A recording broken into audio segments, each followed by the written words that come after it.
anak ni Kabesang Tales, at ako naman ni Tandang Selo, at kasintahan ni Basilio.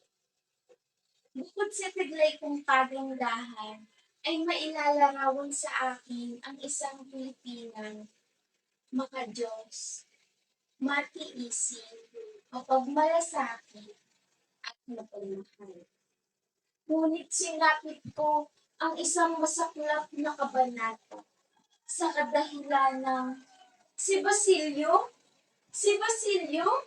Ipinatapon nila si Basilio? Hindi maaari. Hindi nila pwedeng gawin iyon. Ano na ang aking gagawin? Ha? Si Padre Camora na naman ba? Ang naisip niyong tutulong sa akin? Ngunit, natatakot ako. Natatakot ako sa padring iyon. Hindi kaya ng aking budhi ang kanyang hinihinging kapalit. Sige po, sasama po ko sa inyo sa kumbento dahil wala na po akong maisip na paraan.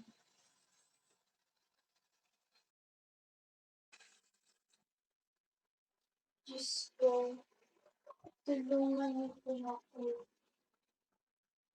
Padre Camora, tulungan niyo po ako iligtas si Basilio. Talaga po, tutulungan niyo po ako. Ngunit, ano po ba ang kapalit? Padre, wag po! Padre, wag po! Ayoko po! Nangyari nga ang aking inaasahan at ako ay kanyang pinagsamantalahan. Ako ay hindi nirespeto at labis ko yung dinamdam. Hindi ko malaman kung ano ang dapat kong gawin upang matigil na ang lahat kaya sa isang iglap, aking naisip na lamang na isang paraan upang makatakas at yun ay ang kamatayan. Muli, ako si Juliana de Dios o mas kilala bilang si Julie. Sumisimbolo sa sagisag ng kadalisayan ng kababaihan at kamusmusan ng mababang kariktan noong kanyang kapanahunan.